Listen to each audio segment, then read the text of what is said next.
I'll also mention a couple of other innovations we did, rather at least one innovation I did which will be of interest to the viewers also. Know your postman, like something called KYC you have in the banks, the healthcare facilities around in Trivandrum is possibly one of the best. Thankfully, I could learn very fast because we had an excellent team in Technopark, a very dedicated team. Hello and namaste. Welcome to yet another episode of Technopark podcast Aspire, stories of innovation where we bring you inspiring leaders. If you have already watched our videos, you know what I'm talking about. And if you have not, this is a good time to do so. To keep up with the legacy, today we've got an outstanding leader here with us. He is someone who was the Director of Indian Postal Services, Joint Secretary of Atomic Energy. He was the Chief Vigilance Officer of Cochin Port as well as Cochin Shipyard, and he was the CEO of Technopark in Kerala. Mervin Alexander. Thank you very much, sir. Welcome to your own Technopark. Thank you. All right, so now when I look at profiles of people, I usually see that they have moved from one company to another. But when I look at your profile, it's like one industry to another industry. That's agriculture, there is IPS, there is atomic energy, there is Technopark. How does these twists and turns help you align with your life goal? Thank you. That's an interesting question. See, in the 80s when we were in the college and preparing for our career, one of the top in the list is always a civil service. Yes. Okay, so I'm lucky to have got into the civil service, and people talk about civil service from various perspectives, the red lights, the facilities and all that, but I always look at civil service from the variety of job it offers. You go from one domain to another, from animal husbandry to atomic energy to whatnot. So I am a little bit lucky in the sense I not only got an offer from various departments of Government of India, I also got it from the state government where I came as a CEO of Technopark. So the variety is a spice of life, and in a way I am very lucky to have worked in multiple disciplines, multiple departments, multiple domains in my career of about 35 years. That's correct. But when I look at it, these are such vast industries. How do you even anchor your leadership when you work around such different disciplines? It's like this, when we go to different departments, obviously we go to a domain where the people who are already there know much more than us. That's correct. So naturally we should be humble. We should be willing to learn, willing to respect the professionals who are already there, and if these are taken care of, then absolutely there is no problem. And anyway, going from civil service, all of them have a bit of respect for us, and when you go with an open mind and with the willingness to learn with all the humility, it becomes quite easy. It's never at least I would, having worked in many domains, I found it easy with these principles in mind. Okay, that's really good. But I really want to start with where you started your journey, the Indian Postal Services. There are a lot of achievements that you have. And one thing that really caught my attention was the ePOST. So I really want to know, how did that idea click? And I also want to know, an idea clicking is a very simple thing, but to bring it to fruition is not something that is simple. Yeah. So you must have faced a lot of barriers. Yeah. Tell us something about it. Area of innovation which you are talking about, starting with ePOST, is something which has always excited me. Okay. ePOST, I should not take all the credit, but I'll explain what exactly ePOST is. Yeah. It's a sort of hybrid mail where you will be able to send a mail to someone anywhere in any place from your computer. As simple as that. You key in the mail from your computer keyboard, and it is physically delivered by a postman elsewhere in any village. So to my credit, I introduced, of course with the help of the then IT secretary in government secretariat in Trivandrum, wherein the lot of petitions which the chief minister gets, they used to get acknowledged by ePOST. Okay. Of course, it was very interesting that what happens is as soon as the CM secretariat gets it, they send an ePOST, and the following day it gets acknowledged. Okay. And unfortunately, the speed in which the rest of the formalities for processing those petition is in the old system only, where it is it took a little bit of time. So petitioners were immediately calling and trying to find out what happened to my petition, and I got the acknowledgement. But so it was a sort of wake up call for secretariat staff also for moving and processing these petitions quite fast. I'll also mention a couple of other innovations we did, rather at least one innovation I did, which will be of interest to the viewers also. This is something called Know Your Postman, like something called KYC you have in the banks, Know Your Postman. I introduced it in two places. One is in Chennai, where I was a Postmaster General, and in Calcutta, where I was the Chief Postmaster General, West Bengal, Sikkim and Andamans. It is simple. These days postman is not very important. Once in a while only we get letters, but occasionally we may be expecting an important letter, right? Yeah, that's true. So then we search who is this postman who is coming to my place. So to make that task easy, we have introduced something called this concept called Know Your Postman. So you just go into the India Post website and just go into your zero into your particular delivery post office, Sasamangalam or whatever it is. Then go into it, and a post is always divided into beats. So if a post office has 10 postmen, then there are 10 beats. Then we have in the net given each of the beats, and which are the door numbers, street numbers, road it covers, along with the postman or postwoman, the photograph, the mobile number, and it becomes very easy. So if you are expecting a letter, you can just call your postman and find out there is a letter for me, can you bring it, what time you can bring it. So we have, in fact, we have also added the date of birth of the postman or postwoman, so that in case somebody wants to give a gift also, that is, so it became very useful, and in the rest of the country also followed it. So innovation always excites you. Yeah, you've really thought about it going so far. That's really amazing. Probably a precursor to our Know Your Customer also. Yeah, possibly. All right. So when I think about postal services, one of the things that comes to my mind is stamps. I was someone who used to collect stamps, but my son has got no idea about it because stamps are not there much now.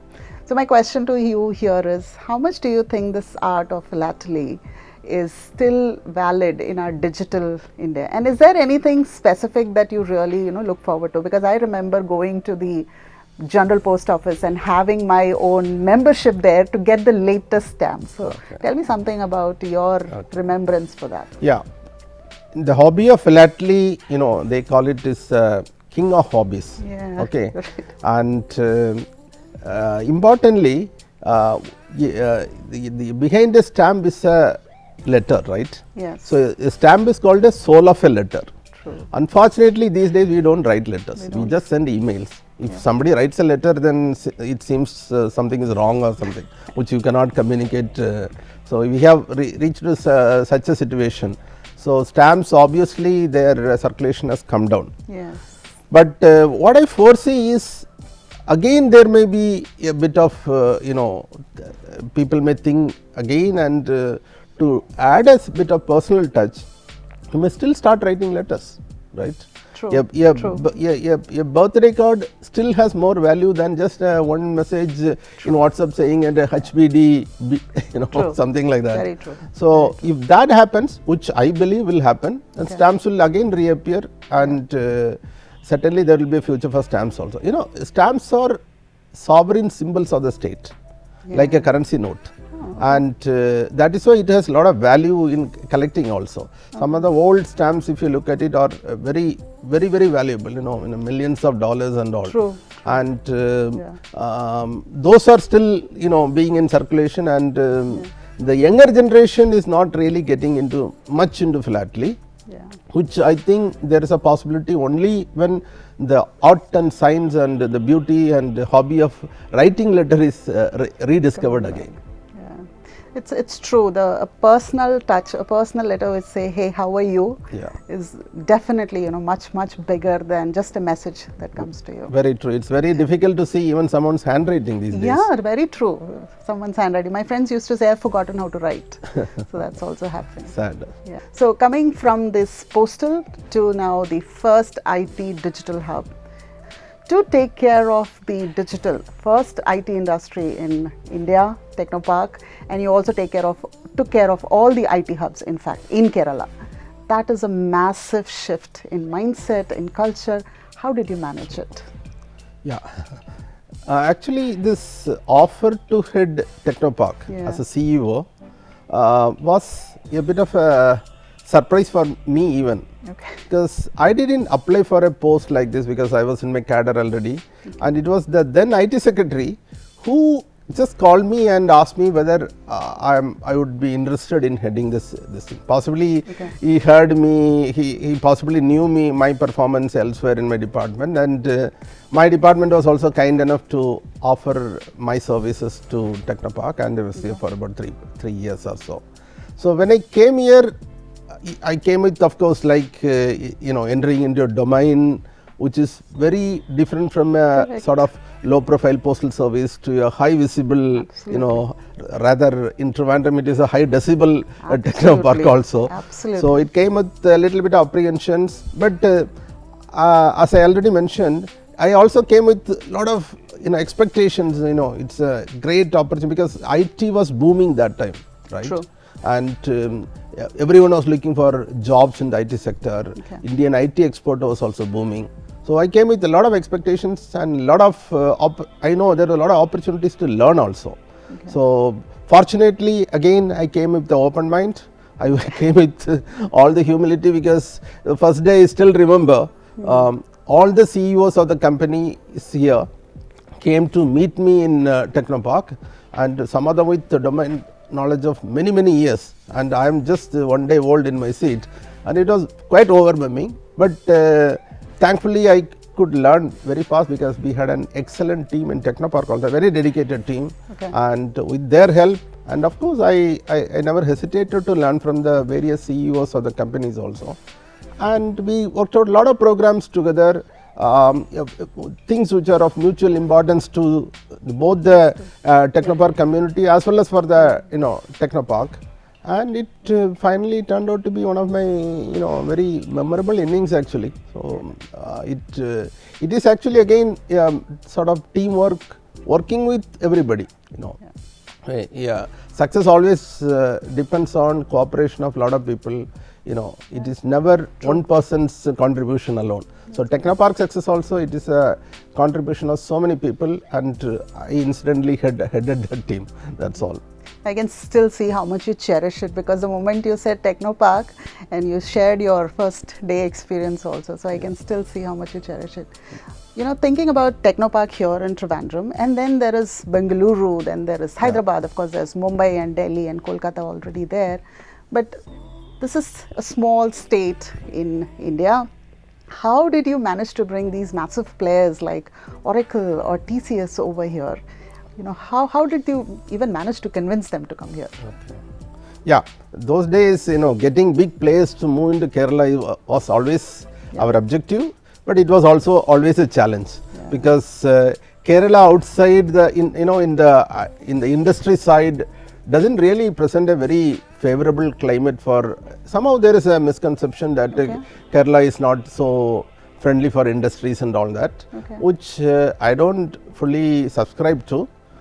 So it was a challenge to get many of the bigger players, because the bigger players bring in more headcounts. True. So always the government was happy to we focused on them. True. So TCS, of course, they were the initial movers into Technopark, but for our future expansions also, we had approached them, we had made our presentations before the TCS, and fortunately they were convinced about the work environment here, and I'm very happy that the first entrance into the phase 4 was actually TCS, who wanted to start their global training center here. The next big player which we were successful in bringing is Oracle, because Oracle even didn't have a presence even in Chennai that time. Oh, okay. So Oracle is a big name in the IT industry, it is. all of you know. Yeah. So I still remember we did a video conference with the Oracle headquarters with the senior management. Okay. With from our side, the local MP, Yes. Mr. Shashi Tharoor was there. Yes. So we did a presentation from our side, and Shashi Tharoor in his own flair Yep. really charmed them, and finally took a commitment from them that they will at least send a team to inspect Technopark and its suitability for Oracle to open a center here. And true to their words, within a month the team landed up, and they have a due diligence in place. They checked up with all the stakeholders, other firms here, the government, the other infrastructure, everything. And it is within a month after that they started their initial center here, which is a record time, and rest is history, as they say. So this is something very amazing, and one of my unforgettable experience and a sort of achievement in Technopark also. Not to forget a lot of other smaller firms which are here, which are really doing high-end IT also. We have firms here which may not from a headcount perspective be very large, but they do niche area IT software. Some people working in wind tunnels and things like that. So they are also add a lot of value and contribution to the Technopark.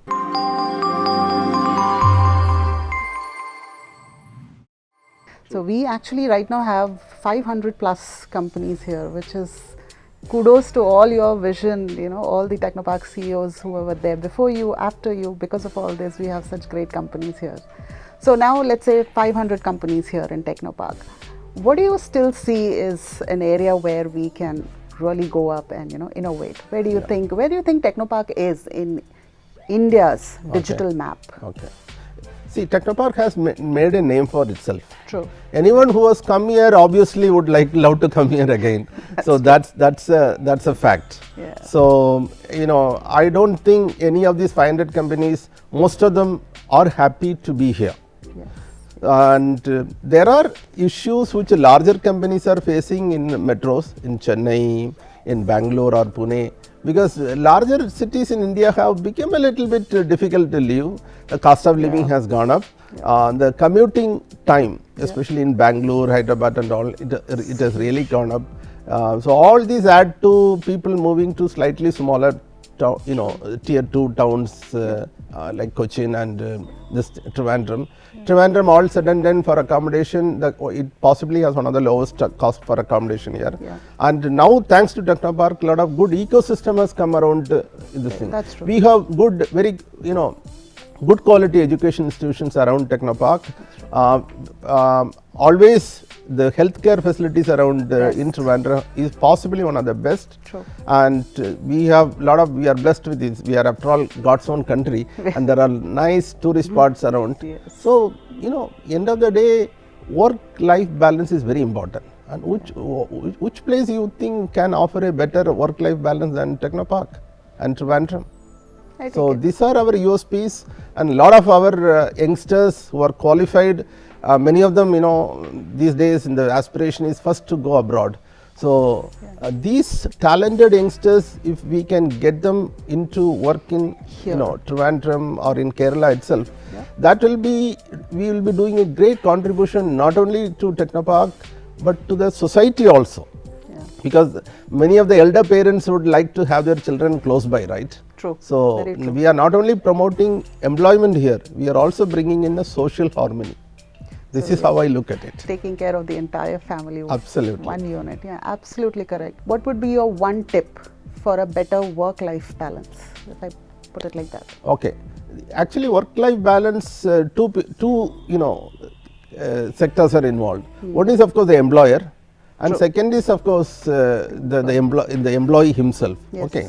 So if an employee can complete his work effectively during the office hours without wasting much of his time on anything else, I think his supervisor won't mind that he leaves the office in time, right? And enjoy his work at the rest of his responsibilities as a person. So one important thing lies with the employee himself. Second, of course, a realization by the employer that an employee who has a much balanced work-life balance, where the balance is actually optimal, will give in much better productivity than someone who works for slots for 12 hours for nothing, and he is not motivated. And so it is from employer's perspective and from the employee's perspective that work-life balance is very critical. True. Because if an employee is very happy in a particular firm where he gets a very good work-life balance, obviously he will not like to quit. True. So again, coming back to that attrition which I was talking, yes, it will be much lesser in that particular company. So it's a win-win situation for both the employer and the employee when a good work-life balance is maintained. That's spot on, actually. Okay, one last question for you. I know you have worked in so many different areas, and now you're retired. How do you define retirement? What is retirement for you? Okay, retirement means different things to different people. Yeah. Okay, so I'll take it in two aspects. One is retirement in a formal sense. Now, if you are in government, then moment you are 60, then you have to go out. Yeah. Unlike in private sector, where if you are a asset, you can continue for long. So this is one aspect of it, and these days, there is the life expectancy also has gone up. Yes. But the retirement age has not proportionally gone up. Gone up. I think the retirement age in Kerala is 58 or 56, something like that. So, but people are still healthy and they can go further. Yes. But by some policy, it's still stuck to the old standard. So people after retirement really don't know what much to do exactly. And and the retirement from a government perspective is also a sort of liability because you have to pay them pension as well, right? Yeah. Okay. So that is one aspect of retirement where on attaining a particular age, you superannuate from the government and do something else. Yep. The second is retirement of mind. So, like for example, if I'll give an example, like a player like Djokovic, is a tennis player. Yes. He's never retiring from tennis because the passion and love for tennis is so much. He says he doesn't feel like retiring. So that is that type of retirement is part of the mind, right? Yeah. Suppose if I like something, gardening or traveling or something like that, I never retire from traveling till my body and mind are sane and is fit. I keep on my passion in interest. So that's a different type of retirement. So one is both are different and it totally I might have retired from the government, but I have not retired from many of my passions in my life. Okay. Of course, travel is one. I guide a lot of youngsters for career, and I advise a lot of firms on critical things. Those are my passion, and I plan to continue as long as I can. That's great. Now, to wrap it up, what would be that one piece of advice that you would like to give to the future leaders? Yeah, interesting question. Giving advice is easy in India. Everybody gives lots of advice. So I will rather suggest something rather than giving an sort of advice. World is changing very rapidly. It is not the same world which I entered in as a bureaucrat or as a CEO. It is much different. So one important thing is that change is the most important thing. Change is, as they say, change is the only permanent thing which always happens, right? Okay. So the youngster should keep a watch on things which are changing and reskill themselves with the changing environment. So anything which changes, what you learned in the college and then when you go to a job, within no time that what you have learned changes. So you will be outdated unless you keep pace with the changing environment. So keep pace with the changing environment. That is a key for success for all the youngsters. All right, thank you so much, sir. That was fantastic to have you here. There were so many pearls of wisdom. I just hope that I was able to capture it. Thank you so much. I hope you enjoyed it as well, and you are also going to gather all those pearls of wisdom. My name is Shrija and we are wrapping up this session. Please make sure that you do watch all our other YouTube videos as well. And with that, a wrap.